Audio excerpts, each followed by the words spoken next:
What is Rashad getting at here? I think one player is going to win, or the other player is going to cast counterbalance. Okay, let's see what happens. All right, well, we will find out exactly what is so awesome.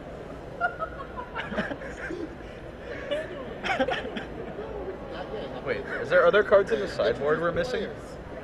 All right, I don't get it. Okay, so welcome to the Round 3 feature match here at the Star City Games Open Series, the Legacy portion in Edison, New Jersey. I'm Gavin Verhey, joined here by my guest host, Ben Hayes, who's going to be commentating with us for a little while. On your right, James Rykiewicz. James Rykiewicz, currently 2-0 with a Bant counterbalance deck. Looks like he has like counterbalances, a Green Sun Zenith, Swords, Force of Will, Pride Mage, Brainstorm, Noble Hierarch, and of course Natural Order into Progenitus. On the other end is AJ Kerrian, probably 12 years old, No, and 9. he is playing a very complicated Storm combo deck. And he is playing very typical. It's got Lotus Petal, Orm's Chance, some silences, all the normal things. Rite of Flame, Brainstorm, Duress, Infernal Tutor, Dark Ritual, Burning Wish, Lion's Eye Diamond, Chromox, Ad Nauseam. But I heard rumors about this kid yesterday, and he's apparently really good. A bunch of people lost to him that I was talking to. Yeah, he's supposed to be a sicko. I heard he was like playing at a local tournament, and he was just crushing everyone with his Storm deck. Yeah. And like doing really complicated math. That's really impressive in my book. Math way beyond what he's learning in school, probably. A good old Magic. Wow. So I'm excited to see how this turns out. Yeah. I mean, the matchup looks kind of typical, but the players are certainly not. So on the left, we have Polluted Delta by AJ Kerrigan and Tropical Island by James.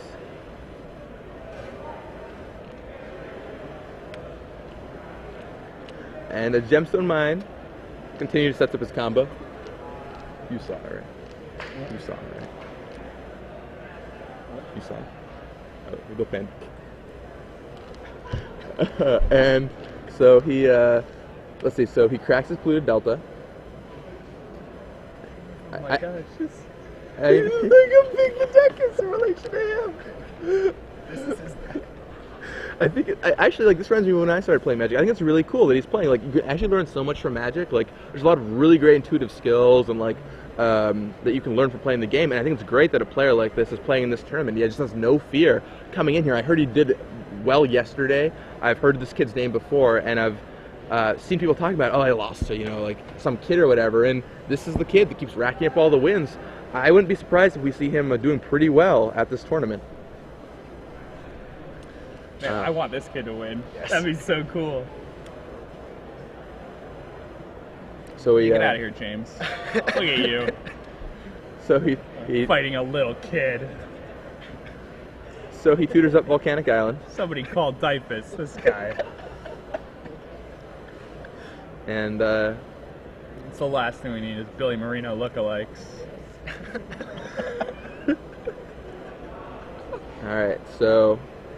All right, looks like we got some action from Kerrigan. Could this be at the end? You might have it right here. All right, looks like he's starting with Silence. Yes. That is a good one to start with. That's the look of a champion. And James is like, well, do I counter it? Do I not? Oh, man. He Would wants to say... Would be so sick if he's bluffing and he doesn't have the combo. He's just trying to get baiting a force out. yeah. I hope that's what's happening.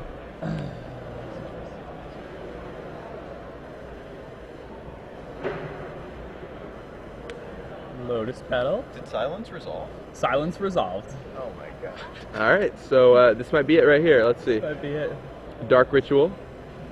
Seamus might want to say an expletive right now, but it's not really appropriate because of the age of his opponent.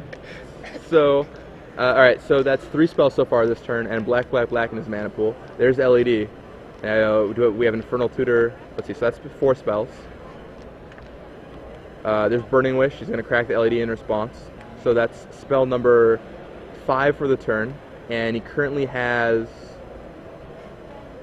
5 mana floating. Writing down his mana. Yep. So he has 5 spells and 5 mana floating. I wasn't writing down my mana at that age, but I was playing Magic. He pulls out his deck box. Do we know how old he is? I think this is awesome. Maybe he's like 65 and he just has the disorder that Benjamin Button has. You know, like. All right. And so he gets Empty the Warrens, and he's identified his opponent. He led on Tropical Island. He is not afraid of anything. And Empty the Warrens for 12 Goblin tokens seems to be the course of action here. Yep.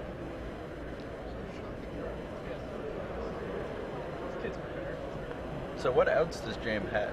I am have? looking at his list. He could play a War Monk on 3.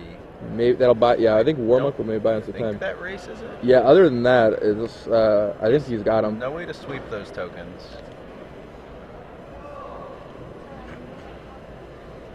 Is one of those tokens Jerry T? Maybe they're all his older brother. I don't know. All right. So James is.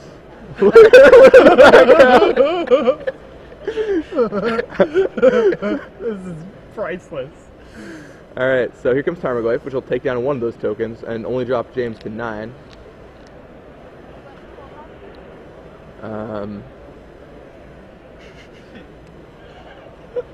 Let's counter on his opponent's Goyf. And it draws Duress to see what James has in his hand.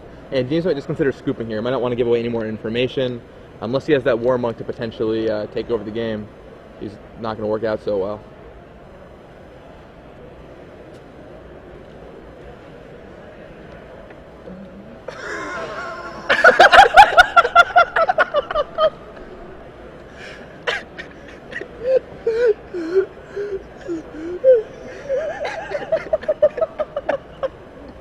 Alright, so James decides not to concede and reveals his hand. I mean, you never know. Like, what's James' list here? I mean, I think it has to be Rock's War Monk. Yeah. And not sure that races it though. We'll go to 9. And there's a Progenitus in his hand. That kind of sucks. Although you can't always pitch it to Force of Will. So he took natural order? Yeah. Writes down his hand. If anyone out there on Twitter has plays out a store with this kid, I'd be curious if you have any more information on him, because it sounds like it's really cool. I wonder if he's been playing for a while, or what his status in the game is. We don't really know a lot right now. Maybe we'll take him in the booth later. It's hard to say. And that's the game. James packs it in, and Andrew Kerrigan, AJ Kerrigan, takes Game 1 of this matchup.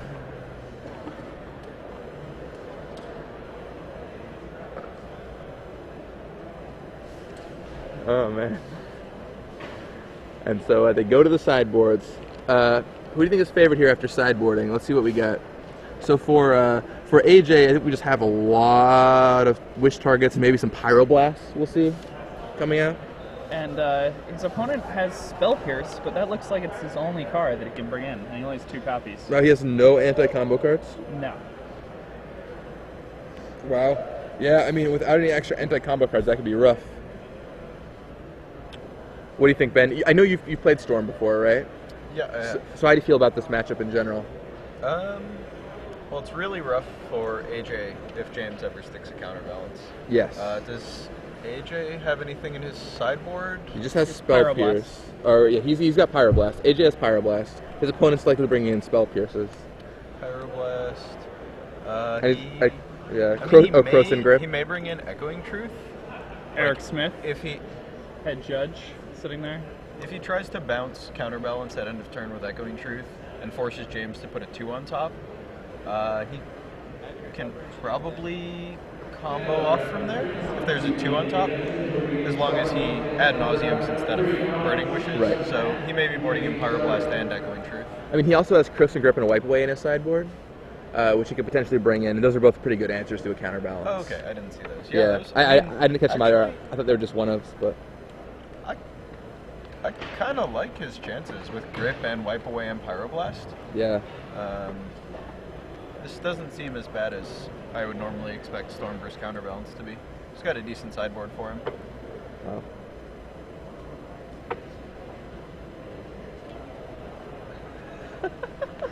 This is wonderful. Oh, so he went 3-0 in the Legacy Challenge yesterday after missing the first round. This is very cool. It's great to see a young player involved in a game like this. Without the JSS, I've been seeing less and less of these younger players recently. But so it's cool to see one playing at this tournament and doing so well. Apparently, some people on Twitter have told us that he's like a big in the target circuit. That a bunch of people over there know him, and he's rising through the ranks quite quickly. So who knows? We may see him go into a pro tour or sometime soon, or maybe even in the top 8 of the Star City Games Open tournament here in Edison, New Jersey. For those of you just joining us, I'm Gavin Verhey here with Jacob Van Lunen and guest commentator Ben Hayes, and we're watching the match between James on the right, who's playing a counterbalanced Bant deck with natural order, and Andrew, AJ Kerrian on the left. Don't call him a small child, because even though that's what he is, he will smash you. We watched him play the Storm deck masterfully in the first game. He knew exactly what to do at every junction. Apparently, he's been playing in the target circle, and people know him from that area. And I wouldn't be surprised if he has the ability to be the next big thing. Apparently, he plays a lot.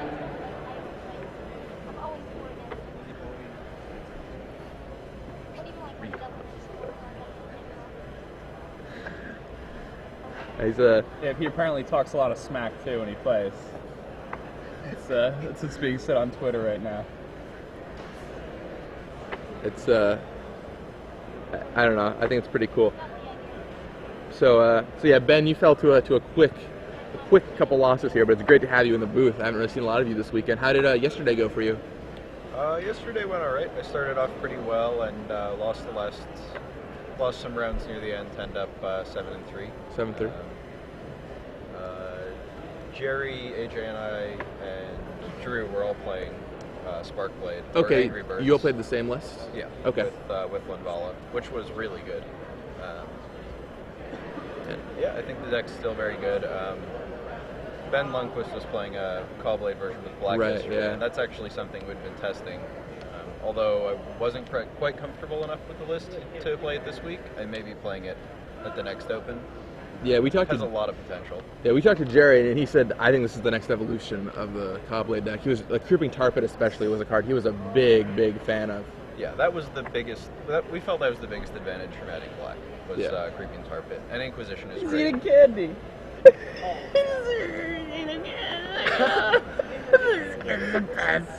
He's adorable.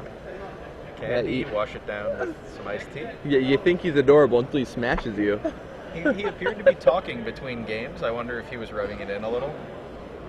Maybe James was thinking he should have countered the silence. Maybe not. Yeah, I mean, I think it'd be interesting to see if maybe we can get him in the booth, but I'd love to hear his perspective on the game. So James still shuffling pretty heavily there, and AJ cuts it.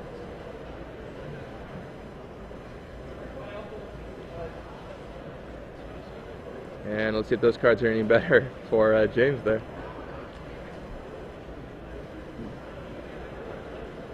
Got a Force of Will, a Tropical Island. I thought I saw a Dryad Arbor. I might have seen that too. I mean, I haven't caught a glimpse of Andrew's hand yet. I wonder how fast it is. Okay, I think that's a Dark Ritual.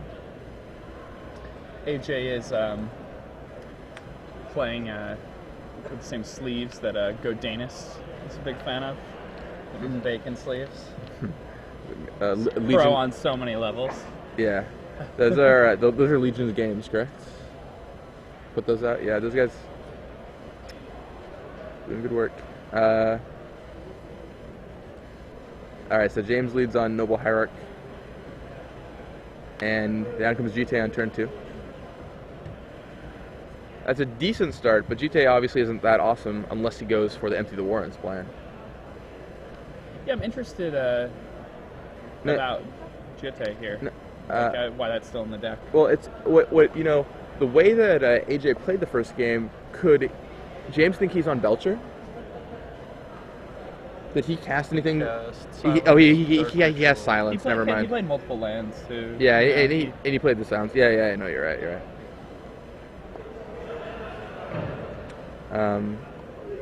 Killing the life gain, or the life gain could definitely be relevant. It may also be that he just had dead cards. Right. I mean, yeah, that's what it looks sideboard like. really only has 2 cards to bring in, so I mean.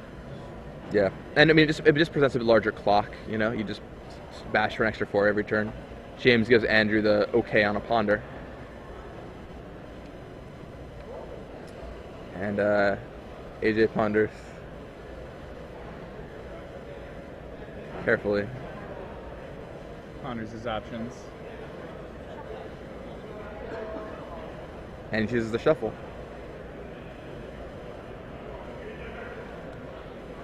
This is so much fun watching him play. I'm like, I can't even say anything. It is pretty spectacular. It's just a joy. Does anybody know how old he is on the Twitter feed?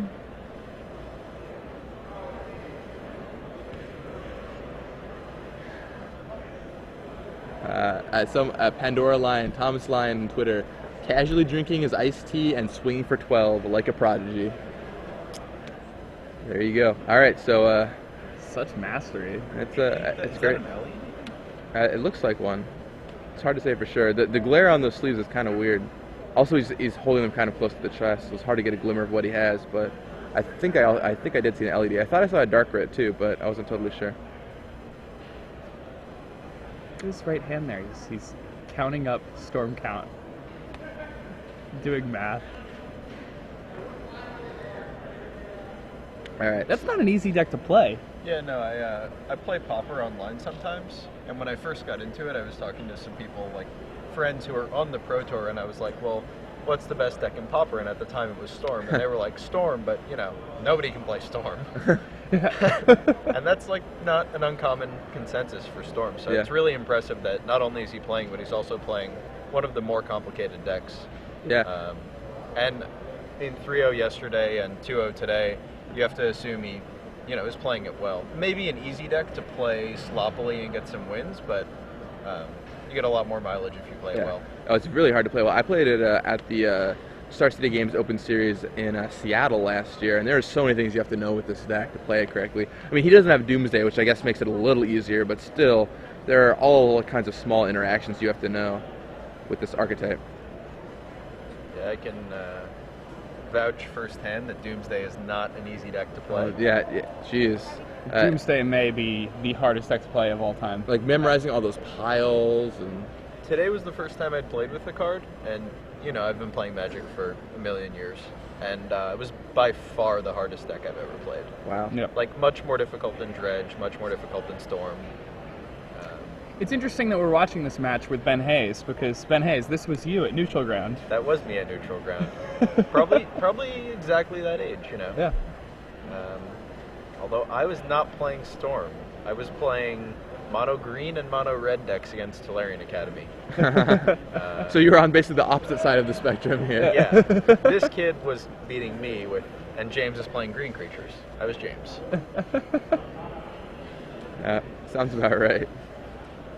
He shuffles and presents his deck back.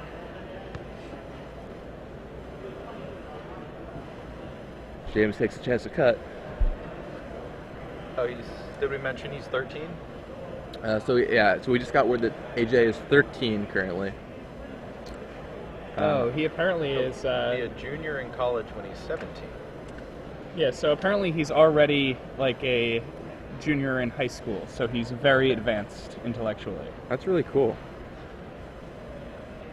I always approve of those kind of programs. Smart. I started college early, and it was a huge help to me, and I can feel, I know exactly what that's like. So you can use the Doogie Howser pickup line and everything.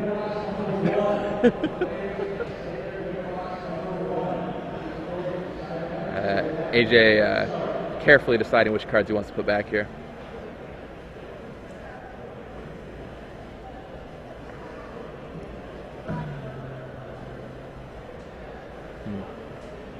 Untaps, draws one of them. Do you think he has it this turn? James doesn't have a lot going on over there. All right, so there's Chromox. We know James has a force, right? Do we know if he has a blue card? Well, Andrew apparently is fearless. That's why. So Andrew goes for the silence. Looks like he has a force. Is that a brainstorm, maybe? No, it doesn't look like it. Yes, I mean, he's not going to be able to do anything about this. It doesn't look like there's anything to do. Or is that's not Progenitus in the middle, is it? Well, I mean, even if he has a force here, like, he just forces the silence and it just creates more storm, right? Right, I mean, the silence just has to resolve. I think one's a plow. I think he has force plow and some card we can't see. All right, so he does end up pitching Warmuck. But he only has one card left, so all he can bluff is Daze, right? Yeah. And I think AJ is probably happy taking the extra storm. Let's see what AJ decides to do here. Storm's at 3 right now. Mox, silence, and force. Yep. Storm's at 3. Storm count 3, and I think here comes Dark Ritual. Yep, Dark Ritual. That's black, black, black. And storm count 4.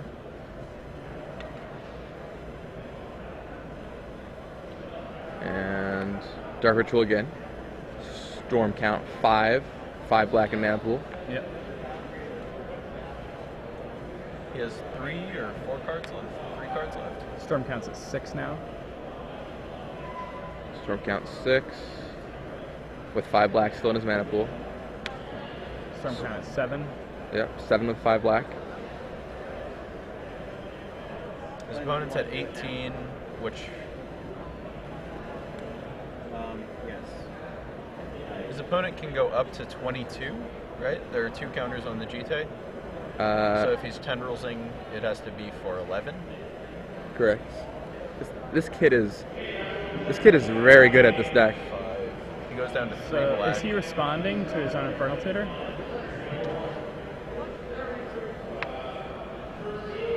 I don't know if he needs to. Yeah, I mean, just to create the mana, right?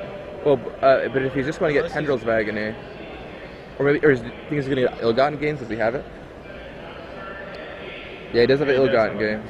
That's why I'm confused that he didn't. Well, you can just crack the lines I in response to the Ill-Gotten Gains. And Yeah, he doesn't have no mana. Oh no, he does because of the ritual left over. Right. He still has 3, so he only needs to tap the land. Okay. Right. And then he still has the mana to pay for Daze.